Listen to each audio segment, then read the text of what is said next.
Olá, boa noite. Motociclista fica gravemente ferido em acidente em cruzamento no Jardim Centro. Dono de moto nem percebe furto e PM recupera o veículo. Adolescente é flagrado com maconha e homem é levado para a delegacia acusado de ameaça. Polícia ainda procura homem que disparou contra idoso em Lagoa Formosa. Cresce inadimplência com cheques. Polícia Militar apreende em média mais de uma arma por dia em Patos de Minas. Levantamento é 50% maior que no ano passado. A luta de um homem que aguarda há 3 anos por uma cirurgia no olho. Futebol, o RT vence e está em terceiro na tabela. Raposa ganha do arquirrival no primeiro clássico do ano. Grupo TI da Alegria distribui sorrisos e chocolates para as idosas da Casa das Meninas. Agora no NTV News.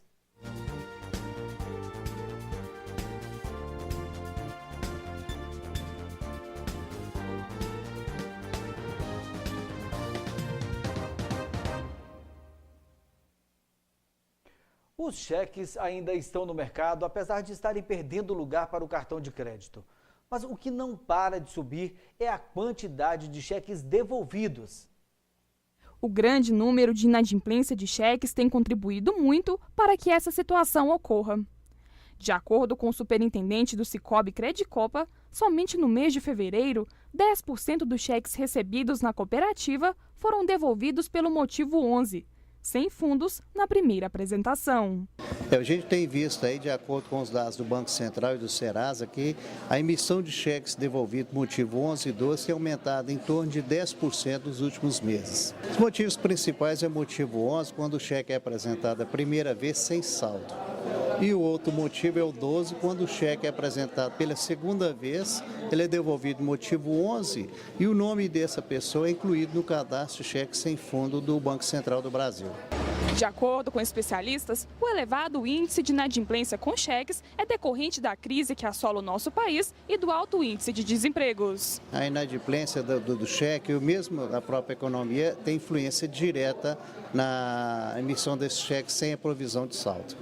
Diante disso, muitas empresas têm diminuído aos poucos o número de cheques recebidos para evitar futuros problemas. A gente tem o critério para receber um cheque hoje, a gente não recebe um cheque de qualquer forma.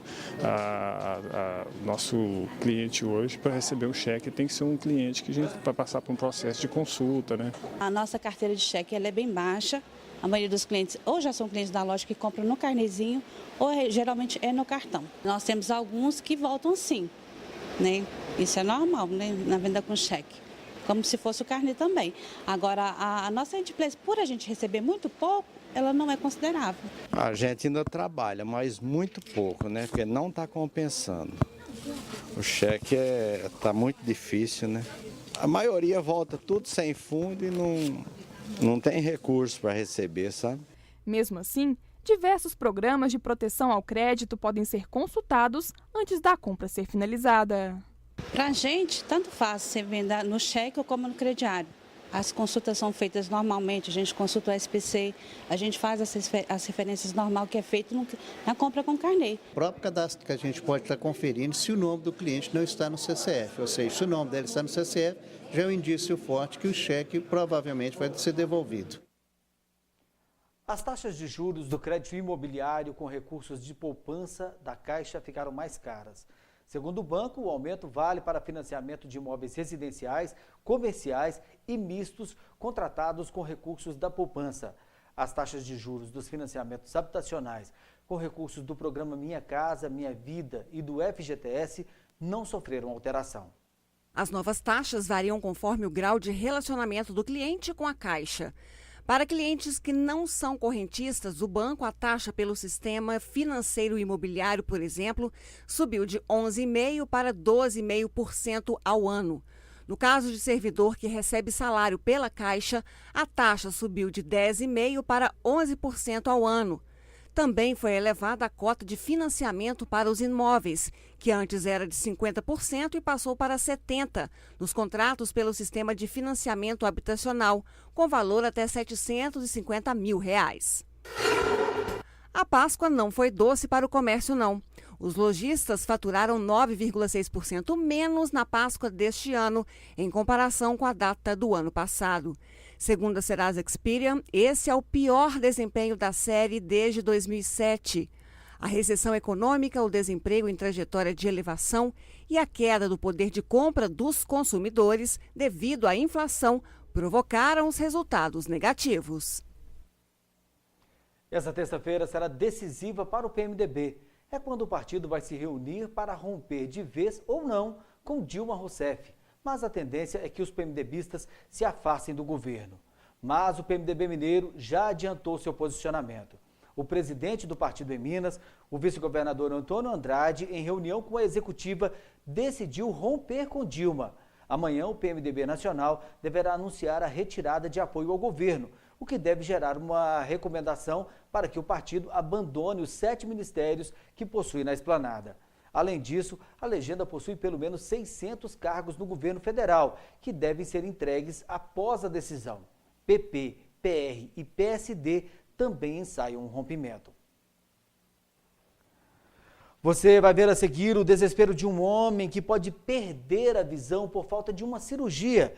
E Grupo TI da Alegria distribui sorrisos e chocolates para as idosas da Casa das Meninas.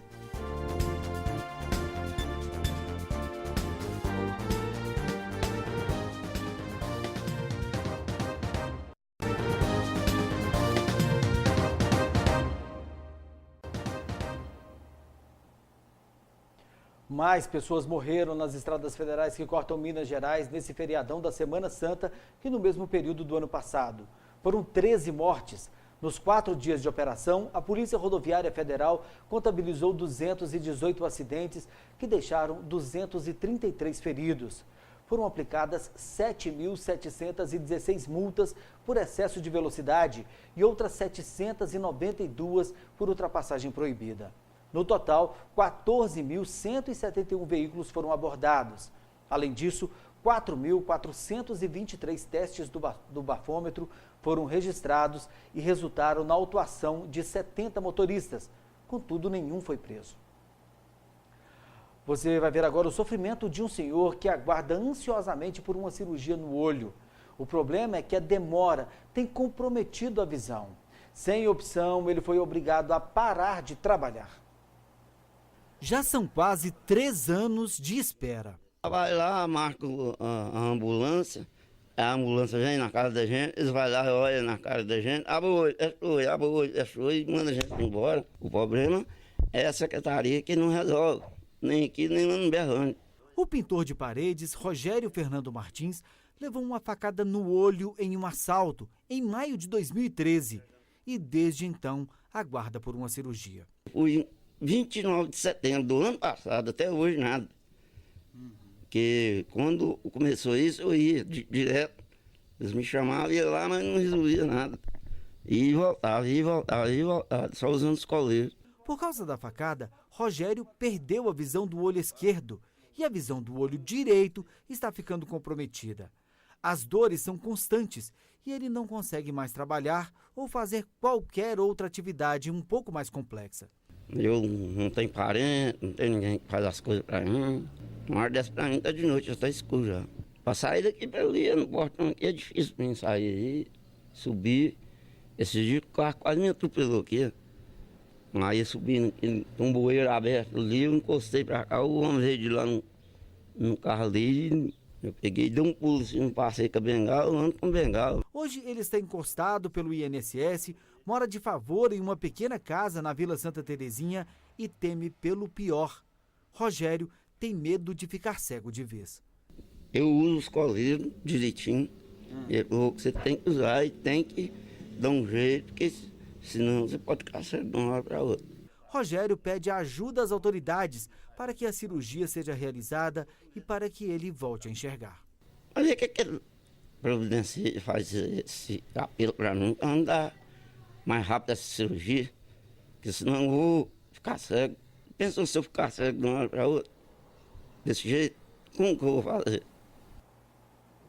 Que situação. Quem puder ajudar o Rogério, ele mora na Vila Santa Terezinha, localizada na rua Duque de Caxias, 771. O telefone de contato dele é o 992559791. Agora vamos falar do trabalho que inspira, motiva e leva felicidade para quem às vezes não tem. O grupo TI da Alegria acordou cedo neste domingo e, além das brincadeiras e descontrações, capaz de fazer qualquer um sorrir, ainda distribuiu chocolates para as idosas da Casa das Meninas. Há 11 anos, o grupo TI da Alegria distribui sorrisos e diversão por onde passam. Composto por 45 voluntários, a turma se divide e visitam semanalmente 4 hospitais e 2 casas de repouso.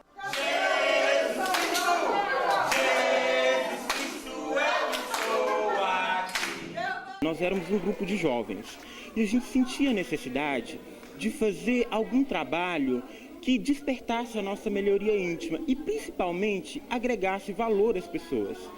E aí, a partir desse momento, nós montamos um projeto, levamos para o Hospital Regional e, a partir do Hospital Regional, esse projeto foi expandindo. Como parte da programação da equipe da Alegria, todos os domingos pela manhã, eles marcam presença na Casa das Meninas. Neste domingo de comemoração da Páscoa, a turma distribuiu, além de carinho e sorrisos, muitos chocolates para adoçar a vida das idosas que vivem ali. Quando a pergunta sobre ela, né? Aí eu virei para trás e vi eles. É bom, diverte. Aqui as pessoas ficam nos aguardando, as idosas ficam nos aguardando, todo domingo, 8 horas da manhã, elas estão nos aguardando e quando a gente não vem, elas sentem falta, né? E pra gente também a gente sente falta, porque o trabalho é enriquecedor para nós. A Casa das Meninas acolhe 24 idosas. Ali, elas têm uma vida um tanto quanto solitária, mas que se transforma com a chegada do grupo. O idoso, né, de maneira especial, ele já é um pouco depressivo, ele vai ficando um pouco depressivo na medida que a idade vai chegando, as forças, né, vão perdendo. E de maneira assim, muito especial, o idoso que mora em abrigo, porque normalmente ele não vem com abrigo porque ele quer, né? Ele vem por uma necessidade de família, né? Então é um idoso que fica muito mais depressivo. Então esse movimento, eu vejo que é um momento que elas esquecem um pouco as suas dores, os seus sofrimentos, né? Suas mágoas. Então eu acredito assim que é um momento de muita alegria para elas, né? E para nós também, que conduzimos essa casa, nós que temos elas aqui e vemos assim todos os dias, o dia a dia delas. Então esse momento para elas é um momento de muita alegria, né? E um momento muito bom. Um projeto que transforma a vida não só das pessoas que recebem a visita dessa turma, que é pura diversão, mas também dos voluntários que tiram um tempo em meio a uma rotina frenética para dar carinho e atenção àqueles que precisam. É uma alegria muito grande para nós também e é uma satisfação muito grande. A gente sempre encontra esse tempo e é com muito amor que a gente faz isso. É com muito carinho, porque não é um sacrifício, é muito bom para nós. A gente se sente muito bem. O nosso dia já foi abençoado, porque o Senhor derramou seu amor. Já já tem as notícias do futebol. Raposa ganha do arquirrival no primeiro clássico do ano. E o RT vence e está em terceiro na tabela.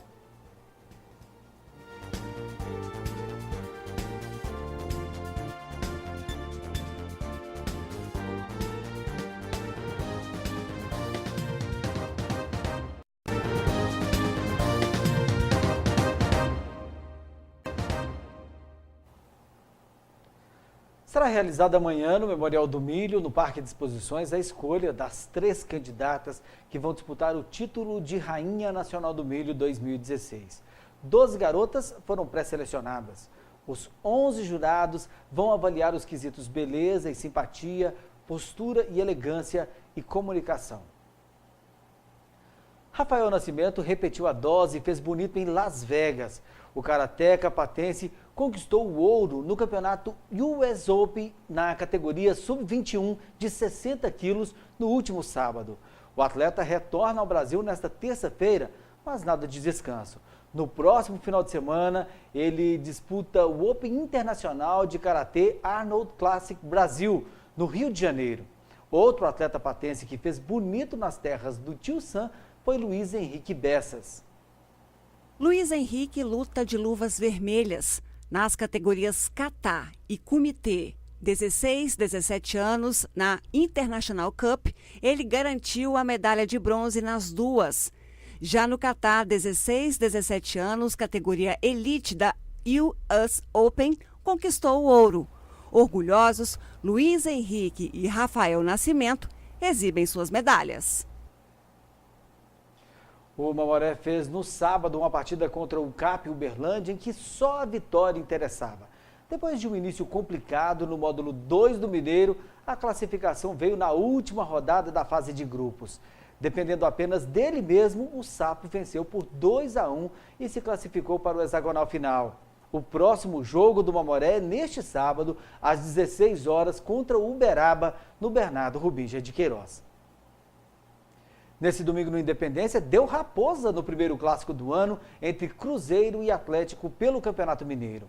O jogo, que tinha tudo para terminar em empate, contou com participações fundamentais dos goleiros. Fábio foi o destaque positivo pelas defesas salvadoras do Cruzeiro. Do outro lado, o jovem Wilson falhou no único gol da partida. Domingo de Páscoa na Casa do Coelho. Quem leva melhor? Raposa ou Galo? 3-0 Galo. O chocolate é do Cruzeiro, pode ter certeza. O clássico também teve horário especial e aí as torcidas foram para o mesmo lado. É muito bom, né? A gente sempre vai ao estádio junto, a família toda, e esse horário de 11 horas da manhã no domingo de Páscoa foi convidativo, foi muito bom. Gostei, dá para curtir o domingo ainda. Também foi diferente a escalação dos times neste clássico especial. Poucos sabiam a formação das equipes. No Atlético, 5 estreantes por conta dos desfalques e novas contratações, como Robinho. No Cruzeiro, a lista de estreias também era grande, com destaque para Lucas Romero. Os técnicos Diego Aguirre, do Atlético, e David, pelo Cruzeiro, também experimentaram pela primeira vez a força do clássico. A primeira chance foi do Galo, de bola parada. Fábio foi bem. O Cruzeiro devolveu logo depois e a trave salvou o Wilson. Os dois times criaram pouco depois e o primeiro tempo ficou zerado. No segundo, o jogo ficou mais aberto com chances de gols no contra-ataque e depois Fábio mostrou toda a qualidade no gol. O Galo pressionava, mas aos 28 minutos Rafael Silva aproveitou o rebote de Wilson e abriu o placar. O atacante comemorou, provocando a torcida do Galo. A gente tem que brincar, cara. Futebol é isso aí, tirar onda, época de Viola, Romário, os caras brincavam, eu rachava o bico, então hoje a gente tem que brincar um pouquinho mais, tem que levar o futebol mais na brincadeira. A URT terminou a 9ª rodada do Campeonato Mineiro no seleto grupo dos 4 primeiros colocados. O time de Patos de Minas, que subiu para a 3ª colocação na tabela, venceu o Tupi nesse domingo com 2 gols de Carlos Magno, marcados ainda no primeiro tempo da partida. O primeiro tempo foi eletrizante com pressão dos dois lados e muitas chances de gol. A equipe da casa foi quem saiu à frente no placar. Com pouco mais de 2 minutos, o atacante Kelvin sofreu penalidade máxima. O camisa 10, Carlos Magno, cobrou o RT 1, Tupi 0. A URT teve chance de ampliar em chute de Kelvin, que acertou a rede pelo lado de fora. O time de Juiz de Fora reagiu e buscou o gol. Foram boas chances para as duas equipes. O jogo esquentou e os jogadores foram penalizados com cartões. O calorão no domingo de Páscoa também obrigou uma parada para hidratação dos jogadores. O técnico da URT, Ademir Fonseca, reposicionou o time no ataque. E aos 41 minutos, o Trovão Celeste ampliou o placar com um golaço de Carlos Magno.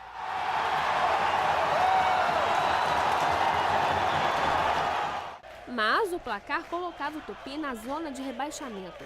Por isso, o time de Juiz de Fora voltou para o segundo tempo disposto a reverter a situação. O jogo ficou ainda mais disputado e com poucas chances de gol dos dois lados. Os dois técnicos mexeram em seus times. O camisa 18, Natson, estreou na competição e na primeira bola que recebeu, Ele tentou o drible na área e ficou pedindo pênalti, mas acabou levando cartão amarelo por simulação. O Tupi mantinha a posse de bola e apostava no grandalhão Rubens, que havia entrado no segundo tempo. Com pouco mais de 30 minutos, na segunda chance que teve, o atacante girou e bateu para o gol. Em uma bobeira da zaga do Trovão Celeste, o RT2 Tupi 1. O time de Juiz de Fora, que já tinha feito as 3 substituições, ainda ficou com um homem a menos em campo, depois que Helder sentiu uma contusão e não teve mais condições de jogo. Com 5 minutos de acréscimo, os momentos finais foram dramáticos para a equipe da casa. Mesmo com 10 em campo, o Tupi continuou pressionando. A torcida continuou empurrando o time. No último minuto, Nadson teve a última chance do jogo e obrigou o goleiro Gleison a fazer grande defesa. Fim de jogo, o RT2 Tupi 1. Com esse resultado, a equipe de Juiz de Fora foi para a zona de rebaixamento e está em 11º lugar com 9 pontos. Para os jogadores, ainda tem tempo de reverter essa situação. A gente veio para jogar para ganhar. Infelizmente não conseguimos, pelas circunstâncias do jogo. Pelo menos a gente tentamos buscar um empate ali no segundo tempo aqui, diminuímos, mas infelizmente não conseguimos. Mas é levantar a cabeça e tentar sair dessa zona incômoda. Nós estamos ali embaixo, numa situação complicada, mas é manter o foco, esfriar a cabeça, trabalhar firme e buscar o resultado semana que vem, que nós vamos sair dessa. A vitória põe o Trovão Azul pela primeira vez na zona de classificação do Mineiro. Com 15 pontos, a URT subiu para a 3ª posição, atrás apenas de Cruzeiro e Atlético. O próximo compromisso da equipe celeste é contra o Uberlândia fora de casa. Na avaliação do técnico, um bom jogo, mas a equipe ainda deve manter o foco até o fim. Difícil é chegar, muito mais difícil se manter, né? Mas é uma possibilidade grande. Nós vamos chegando devagarinho, como bom mineiro, vamos comendo pelas beiradas, jogando um futebol competitivo, um futebol humilde, para tentar alcançar aí a nossa classificação.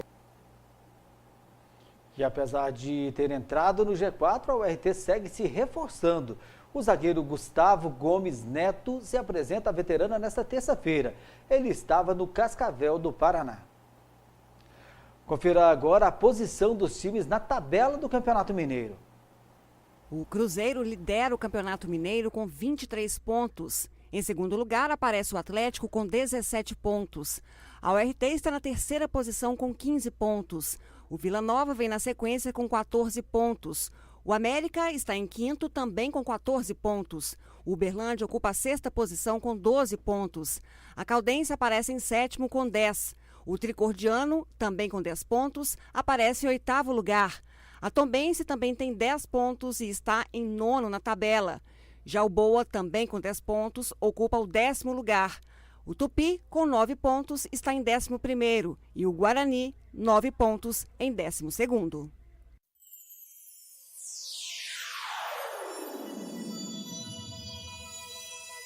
Promoção! Compre seus óculos de grau, armação mais lentes e leve outra armação grátis. Vem para New Color Foto e Ótica.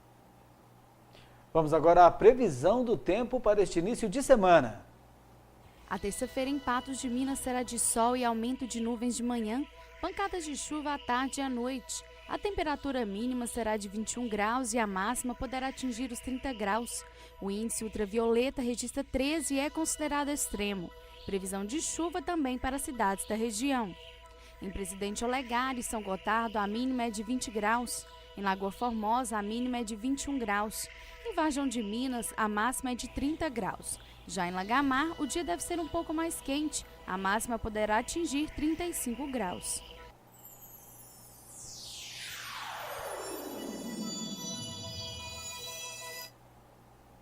A seguir no NTV News, você vai ver que PM recupera a motocicleta antes mesmo do dono perceber o furto. E também, adolescente é flagrado com maconha e homem é levado para a delegacia acusado de ameaça.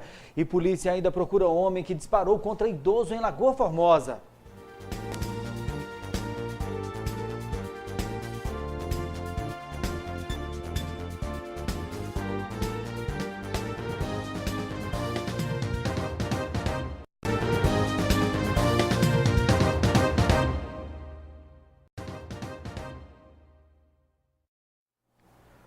Os dados do Censo Escolar de 2015 mostram que as matrículas diminuíram em todas as etapas de ensino, menos na creche, que atende as crianças até os 3 anos de idade. Os números refletem a queda da população em geral, que tem reduzido entre crianças e jovens. Mas, de acordo com especialistas, refletem também desafios para o sistema educacional. São 3 milhões de crianças e jovens de 4 a 17 anos fora das salas de aula, o que, por lei, deverão ser incluídos até este ano. A polícia ainda está à procura do homem que disparou contra um idoso na porta de sua casa em Lagoa Formosa. Foram disparados 5 tiros, 2 atingiram a vítima. O crime aconteceu no início da tarde deste domingo. João Délcio Fernandes de Andrade, de 68 anos, estava sentado na porta de sua residência quando foi atingido por 2 disparos de arma de fogo. Foi constatado na ocorrência policial que essa vítima estava sentada na porta de sua residência, juntamente com familiares. Haviam pessoas também na rua, onde o condutor parou o veículo momentaneamente e de dentro desse veículo efetuou 5 disparos em direção a essa vítima. Que desses disparos efetuados pelo autor, 2 disparos vieram acertar a vítima na região abdominal, que ficou caída, sendo socorrida por terceiros até o pronto atendimento municipal. João Délcio foi encaminhado ao hospital regional, mas, segundo a PM, seu estado de saúde é estável. Olha, a Polícia Militar foi acionada no local, a vítima já havia sido socorrida para a Policlínica Municipal aqui de Lagoa Formosa, onde foi constatado que ela havia sido atingida por 2 disparos provenientes do autor. Que após esses disparos, a vítima também foi encaminhada para o hospital regional, onde foi medicada e liberada posteriormente naquele local. O suspeito, identificado como Antônio Soares do Amaral, de 60 anos, ainda não foi localizado. Nem ele, nem a vítima têm passagens pela polícia. A vítima não passou para a Polícia Militar os detalhes de que levaram o autor parar o veículo naquele local e efetuar esses disparos. Agora a gente está dependendo da apresentação desse autor, para ele realmente dizer o que levou a ele parar esse veículo e estar efetuando esses disparos contra o autor. Olha, eles são conhecidos, assim, dos militares que trabalham aqui no pelotão, mas passagens em ocorrências policiais eles não possuem. Eles são pessoas idôneas e a Polícia Militar, então, não tem a motivação real, o que levou o autor a proferir esses disparos contra essa vítima. E a Polícia Militar conseguiu recuperar na tarde desta segunda-feira uma motocicleta que havia sido furtada na rua Carmo do Paranaíba. Ela foi encontrada na ponte de acesso ao bairro Jardim Paulistano. Detalhe, a vítima nem sabia que a moto havia sido levada pelos bandidos. O autor ou autores não foram localizados. A repórter Ayandra Faria tem as informações. A Polícia Militar conseguiu recuperar na tarde dessa segunda-feira mais uma motocicleta que havia sido furtada em Patos, Minas. Aqui comigo o Sargento Carlos. Sargento, como que se deu essa ocorrência? A primeiro momento ela estava próxima à casa da vítima, que nem percebeu que ela havia sido furtada? Isso, a Polícia Militar recebeu uma denúncia através do telefone 190, que ali, próximo àquela ponte do Paulistano, havia uma motocicleta abandonada lá em meio ao matagal lá. O solicitante deparou com a situação lá, solicitou a Polícia Militar, que compareceu ao local e deparou com a motocicleta que, em consulta ao sistema, aparentemente ela não tinha queixa de furto e roubo. Foi feito contato aí com a proprietária da motocicleta, que está registrado no nome, que o veículo está registrado no nome dela. Ela informou que a motocicleta estaria com o seu namorado. E informou aí a rua Carmo do Paranaíba. Deslocamos lá na residência informada aí pela vítima e foi aí que o namorado dela percebeu que a motocicleta que estava estacionada em frente à sua residência havia sido furtada. Então ela é uma YBR bege, ano 2003, e então a informação que se tem é que um transeunte estava passando lá pelo local quando viu ela abandonada, e a suspeita é que o autor aí desse furto tenha visto alguma movimentação da polícia e tenha ficado com medo. Possivelmente, pelo local que ela foi abandonada lá, o autor aí do furto deve ter percebido a movimentação da polícia e, com medo aí de ser pego, ele dispensou essa motocicleta bem próximo à ponte. Qual que é a orientação que a Polícia Militar deixa para essas pessoas que precisam de utilizar a moto? A gente sabe da quantidade de ocorrências que tem em relação a furto de moto e, ao mesmo tempo, também o trabalho da polícia recuperando essas motocicletas? A Polícia Militar orienta, né, ao condutor, aos proprietários de motocicleta, né, a estar colocando dispositivos de segurança, tais como alarme, trava de segurança, né? E, inclusive, essa motocicleta, a vítima nos relatou lá que ela encontrava-se destrancada. Então é importante ficar atento. Muito importante ficar atento para evitar esse tipo de delito. Qualquer informação, o pessoal também pode ligar para a polícia e passar essas informações. Isso, qualquer informação, a pessoa pode entrar em contato com a Polícia Militar através de 190 ou 181. Tá certo, muito obrigada pelas informações. Conversamos então com o Sargento Carlos Ayandra Faria para o NTV News. E um adolescente foi conduzido à delegacia na tarde desta segunda-feira com uma bucha de maconha. Em outra ocorrência, um homem foi levado para a delegacia acusado de ameaça. O adolescente de 14 anos transitava pela rua São Geraldo em uma bicicleta quando foi abordado por militares. Ele tentou dispensar o embrulho, mas não teve jeito. A pequena bucha de maconha foi localizada e apreendida. Na delegacia, ele disse que faz uso da substância e que a droga era para seu próprio consumo. Após ser ouvido, ele foi liberado. Já na ocorrência de ameaça, foi a vítima quem acionou a Polícia Militar. Segundo informações, ele estava na esquina da Rua Espírito Santo com a Avenida Brasil, no bairro Brasil, quando o autor Fernando de Andrade Carvalho, de 23 anos, chegou e o segurou pelo braço e chamou mais 2 amigos. Um deles estava armado e ameaçou a vítima de morte. Lucas conseguiu se soltar e fugiu. A polícia foi acionada e conseguiu localizar Fernando nas proximidades do rio Paranaíba. Os amigos dele e a arma não foram localizados. Fernando negou as ameaças e, após ser ouvido, também foi liberado. Ainda nesta edição, vamos mostrar um grave acidente registrado em um cruzamento no bairro Jardim Centro. E Polícia Militar apreende, em média, mais de uma arma de fogo por dia em Patos de Minas.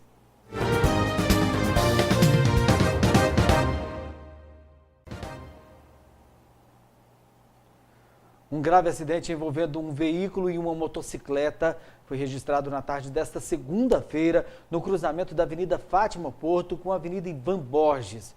O condutor da moto ficou gravemente ferido e foi conduzido para o hospital regional.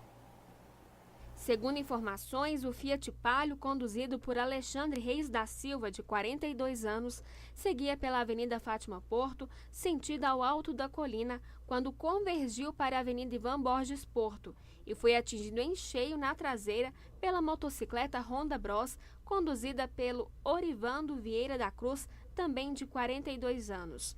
A suspeita é que o motociclista estava acima da velocidade. Segundo aí populares, houve um acidente no local onde um condutor de um veículo Fiat Palio foi adentrar, ele seguia pela Avenida Fátima Porto e assim que ele foi convergir na Avenida Ivan Borges Porto, sentido ao Mocambo, ele parou aí na ponte sobre o Córrego Monjola e assim que ele parou, ele foi colidido aí na traseira por um motociclista.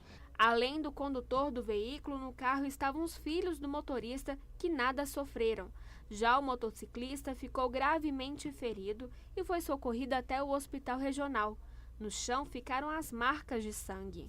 A vítima sangrava muito, aí com cortes no braço esquerdo, e não foi possível assim verificar se houve fratura exposta ou dessa natureza, correto? Mas segundo o pessoal aí da viatura do SAMU, da ambulância do SAMU, foram vários cortes no braço esquerdo, nos dedos da mão esquerda e possivelmente com fraturas também nesse membro. Estragos foram registrados tanto na moto quanto no carro. A Polícia Militar registrou a ocorrência para mais providências. A documentação dos envolvidos estava em dia. Foi fiscalizada a documentação dos condutores, de acordo com o que determina o Código de Trânsito Brasileiro, estava tudo ok. Dos motoristas? Sim, estava tudo ok. Desapareceu na manhã desta segunda-feira, em Patos de Minas, Jordane Oliveira, de 14 anos. Ela saiu para ir à escola e depois não foi vista mais. Jordane estava trajando calça azul e camiseta da Escola Paulo Borges. Quem tiver qualquer informação sobre o paradeiro da garota, pode ligar para 99914-7460. Repetindo, 99914-7460. A Polícia Militar fechou o cerco e montou ações especiais para retirar de circulação o maior número possível de armas de fogo ilegais. Só esse ano foram 91 pistolas, revólveres e espingardas. Esse número representa 50% mais que no mesmo período do ano passado. A grande maioria dos homicídios e tentativa de homicídios registrada pela Polícia Militar tem a utilização de armas de fogo. Revólveres e pistolas são utilizados também em boa parte dos assaltos ocorridos na cidade. É por isso que uma das prioridades da polícia tem sido tirar as armas de fogo ilegais de circulação. A gente sabe que a arma de fogo ela é utilizada aí tanto para a prática de crimes contra o patrimônio, né, mais especificamente o roubo, né, a mão armada, como também aos homicídios tentado e consumado. São crimes que afligem diretamente a sensação de insegurança de uma sociedade. Por esse motivo, a Polícia Militar tem intensificado, feito um trabalho de planejamento, né, de mapeamento, né, um trabalho com ações pontuais para poder retirar o maior número possível de armas de fogo de circulação. E o trabalho tem dado resultado. Se a média de apreensões de arma de fogo em Patos de Minas é de 230 por ano, nos primeiros meses de 2006, o número é muito maior. Em menos de 3 meses, foram apreendidas 91 armas de fogo, média superior a 1 por dia. A nossa média ano aí de armas de fogo são 230 armas. Nós tivemos em 2014 232 armas apreendidas, em 2015 227 e só nos 3 primeiros meses, né, ainda não fechamos março, nós já estamos com 91 armas apreendidas. Então, um excelente início de ano, né, e nós esperamos que, continuando dessa forma, nós possamos aí ter um aumento em torno de 50% no número de apreensão de armas de fogo, o que por si só já causa um impacto muito positivo e significativo na redução desses crimes, da criminalidade violenta, né, aumentando aí a sensação de segurança da sociedade. Menos armas de fogo nas ruas, menor o índice de criminalidade. A pistola apreendida no final de semana, por exemplo, estava acompanhada de uma touca e provavelmente seria usada para cometer algum crime. Uma pistola calibre 380, 15 munições intactas e dentro de uma sacolinha mais 17 munições calibre 9mm, mas essas já estavam deflagradas. Então esse indivíduo sacou da arma, ele foi preso, né, e a arma e todas as munições apreendidas. O autor que foi preso, ele já é conhecido nosso, tem várias passagens policiais. A Polícia Militar também ressalta a importância do apoio da sociedade, denunciando a existência de armas de fogo. A sociedade é o nosso parceiro primeiro, continue denunciando, se perceber alguém em atitude suspeita, né, de poder estar armado, ligue, não precisa se identificar, né, ligue para o 190 ou para o 181 e a Polícia Militar irá verificar a situação. O NTV News dessa segunda-feira, 28 de março, termina aqui. Outras informações amanhã, a partir das 19 horas, em nova edição do NTV News. Uma boa noite para você e um ótimo início de semana.